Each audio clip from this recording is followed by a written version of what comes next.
wabarakatuh. Alhamdulillahirabbil alamin. Wassalatu wassalamu ala asrafil mursalin wa ala alihi wa ashabihi ajma'in. Amma ba'du fa ya ibadallah, usikum wa nafsi bitaqwallah faqad fazal muttaqun. Para bapak dan ibu jamaah sholat zuhur yang saya hormati, alhamdulillah siang ini kita bisa sholat zuhur berjamaah. Semoga ibadah kita menjadi ibadah yang diterima, diridhoi oleh Allah Subhanahu wa taala. Hari ini kita akan meneruskan membaca kitab Al-Kabair yang ditulis oleh Imam Az-Zahabi, dan hari ini sampai ke Al-Kabiratul Hadiyah wal Khamsun, dosa besar yang ke-51, yaitu al-istitalah ala dhaif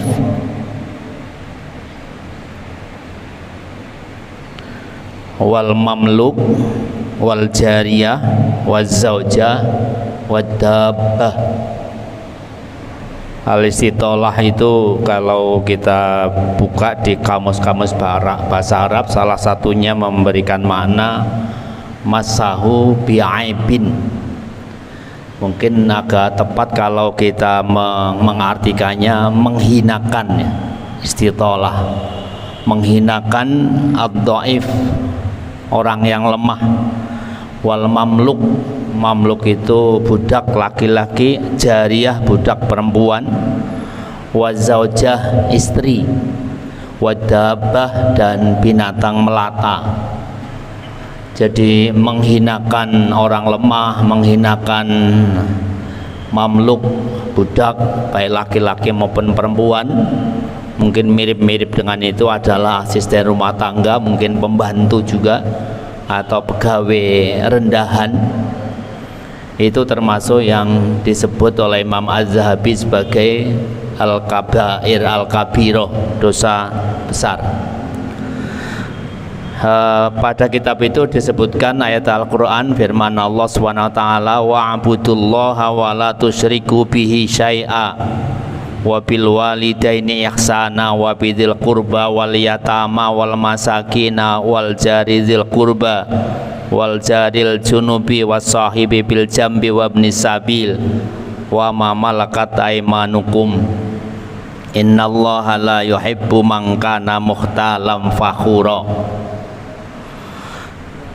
Sembahlah Allah, jangan kau sekutukan dengan apapun, dan bersikap baiklah kepada orang tua, kepada kedua orang tua, dan juga bersikap baik kepada zawil qurba, tetangga dekat, wal yatama dan anak-anak yatim, dan orang-orang miskin, wal jari zawil qurba, kerabat, ya, kerabat yang ada hubungan darah itu. Wal jari dzil qurba baru tetangga dekat, wal jaril junubi tetangga jauh, wasahibi bil jambi. Ahli tafsir ada yang memanainya zaujah, tapi ada juga mengartikannya teman, ya, teman akrab, ya, as-sahibi bil jambi, wa ibnis sabil dan ibnu sabil, wa ma malakat aymanukum, budak kalian, budak perempuan kalian. Innallaha la yuhibbu man kana mukhtalan fakhura. Sesungguhnya Allah tidak menyukai kepada orang-orang yang mukhtalan fakhura, yang sombong, yang tinggi hati. Bedanya kalau mukhtal itu sombong bihai atihi, dengan sikapnya angkuh itu, merasa tinggi, merasa lebih, itu mukhtal. Kalau fakhur itu sombong dengan kata-katanya, kalimat yang ia ucapkan itu tinggi, dia merasa lebih dari yang lain, itu fakhur. Para bapak dan sekalian, ayat ini panjang, memberikan satu pengertian pada kita bahwa Allah menghendaki kita pertama beribadah dengan baik, tidak mensekutukannya, dan yang kedua bersikap baik, ya, ihsan, bersikap baik, berperilaku baik, baik dalam ucapan maupun tindakan kepada banyak pihak. Yang pertama adalah walidain, orang tua. Orang tua adalah orang yang paling berhak dan semestinya memperoleh sikap perlakuan yang ihsan dari siapapun anak-anaknya, dan ini menjadi standar minimal kebaikan seseorang. Ketika seseorang kepada orang tuanya tidak ihsan, maka dia memang bukan orang yang muhsin, orang yang bisa bersikap baik. Karena orang tua adalah orang yang paling besar jasanya, dan orang yang jasanya tak akan pernah terbalaskan. Sehingga al-ihsan ilal walidain, bersikap baik pada orang tua itu sesuatu yang sangat-sangat penting, dan itu kewajiban kedua sesudah wa'budullah wa la tusyriku bihi syai'a. Kemudian yang kedua juga Allah memerintahkan kita untuk bersikap baik pada zawil kurba, kerabat kita, saudara-saudara kita yang masih ada hubungan nasab maupun juga hubungan mahram lainnya. Sebentar lagi kita akan Lebaran, Idul Fitri, satu budaya yang ditinggalkan para sesepuh kita, saya kira tidak sepenuhnya tidak baik, ya. Bahkan banyak sisi-sisi baiknya. Di antaranya para sesepuh kita meninggalkan budaya untuk saling berkumpul, saling musafahah, saling menyapa, saling memberikan suguhan, yang semuanya itu sesungguhnya adalah dalam rangka membangun silaturahim dan berbaik-baik atau al-ihsan pada zawil kurba, kepada kerabat-kerabat kita. Dan kalau sampai mungkin budaya itu semakin ke depan semakin hilang, maka jangan-jangan kita akan cara orang tua kelangan obor. Kita punya anak, kita punya keluarga, tidak tahu siapa zawil kurbanya. Kita punya anak atau bahkan kita sendiri sekarang sudah banyak yang tidak mengenal zawil kurba kita, anak paman, keponaan dari adik kita dan sebagainya. Itu banyak yang padahal mereka adalah zawil kurba yang Allah perintahkan untuk kita bersikap ihsan pada mereka. Wal yatama, dan pada anak-anak yatim, mereka butuh kasih sayang dari sesama. Karena orang yang mestinya memberikan kasih sayang bagi anak yatim sudah tidak ada. Mereka tidak punya orang tua, tidak punya ayah, atau mungkin tidak punya ibu, atau bahkan mungkin dua-duanya, dan mereka membutuhkan itu, kasih sayang itu. Makanya Allah memerintahkan kita untuk juga al-ihsan pada anak-anak yatim. Wal masakin, orang-orang miskin, mereka juga butuh kasih sayang dari sesama, dari kita semuanya. Wal jari dzil qurba, tetangga dekat. Tetangga itu orang yang banyak sekali hadis Rasulullah yang memerintahkan kita untuk berbaik-baik dengan tetangga, siapapun tetangga kita, apapun agama tetangga kita, kayak apapun sikap tetangga kita. Itu al-ihsan pada al-jari dzil qurba itu Rasulullah sangat menekankan. Sampai-sampai ketika kita masak, kata Rasul, dan masakan itu kira-kira aromanya kemana-mana, sampai tetangga juga tahu kita masak enak, maka kata Rasul, perbanyaklah kuahnya sehingga kita bisa berbagi dengan tetangga kita. Wal jari dzil qurba. Kemudian wal jaril junubi, tetangga agak jauh, ya, juga Allah memerintahkan kita untuk berbaik-baik. Karena tetangga sekitar kita 40 rumah di sekitar kita itulah yang sesungguhnya nantinya akan menjadi saksi kebaikan kita. Bahkan ada sebuah hadis yang mengatakan bahwa kalau seorang meninggal dunia, 40 tetangganya menyaksikan secara ikhlas, bahwa dia adalah orang yang solih, maka kesaksian tetangga 40 tetangga itu akan bisa menjadi syafaat di hadapan Allah Subhanahu wa taala untuk kebaikan yang meninggal itu. Wasahibi bil jambi,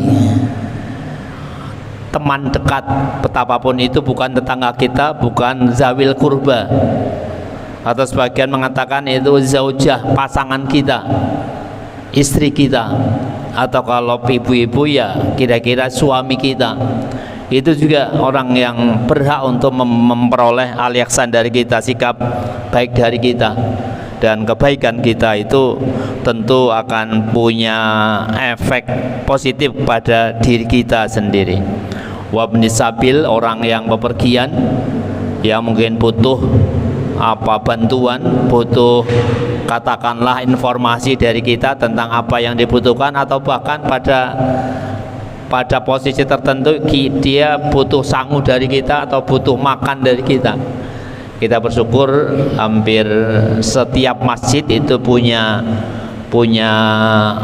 program buka bersama, minimal takjil. Dan ketika kita menyelenggarakan program itu, banyak ibnu sabil yang membutuhkan, yang kemudian bisa kita berikan takjil itu kepada para ibnu sabil. Itu satu amalan yang saya kira luar biasa kebaikannya. Selain mereka adalah ibnu sabil yang perlu kita sikapi dengan baik, juga itu masuk kategori barang siapa yang memberikan makan pada yang puasa, maka dia akan memperoleh pahala sama dengan pahala yang puasa.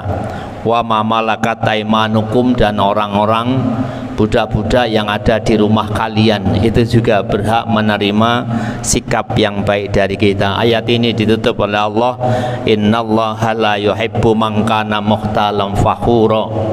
Allah tidak suka pada orang yang tinggi hati, yang sombong, baik sombong dalam sikapnya maupun sombong dalam ucapannya.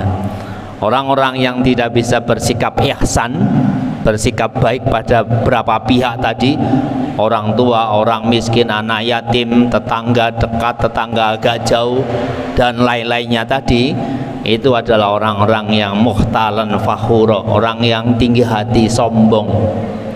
Karena mereka itulah dalam kehidupan kita yang paling banyak berinteraksi dengan kita. Mereka itulah orang yang paling banyak ke setiap harinya mungkin kita butuhkan bantuannya.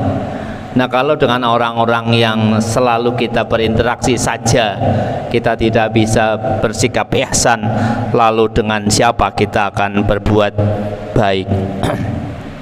Para bapak dan ibu yang saya hormati, ada sebuah hadis yang saya kira terkait dengan ini.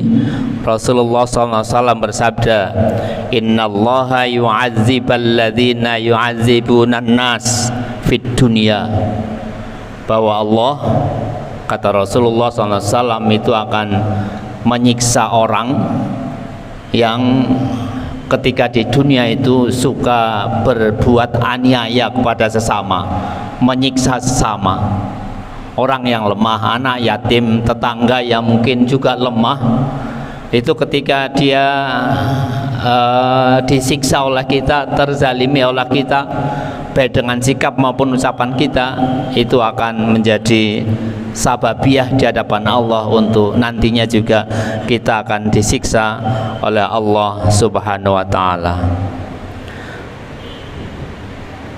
Saya kira itu beberapa hal yang kami sampaikan, bahwa al-istitalah, menghinakan orang-orang yang lemah, tetangga kita, istri kita, pembantu kita, adalah perbuatan yang al-kabirah, dosa besar. Kita perlu hati-hati untuk bersikap bahwa seberapapun tinggi pangkat kita, seberapapun banyak harta kita, seberapapun pinter kita, maka jangan sampai semuanya itu membuat kita menjadi orang yang mukhtalan fakhura. Salah satu bukti kita tidak mukhtal, tidak sombong, itu kita bisa bersikap baik pada orang-orang yang lemah tadi. Kurang lebihnya mohon maaf. Subhanakallah wa bihamdika asyhadu an la ilaha illa anta astaghfiruka wa atubu ilaik. Assalamualaikum warahmatullahi wabarakatuh.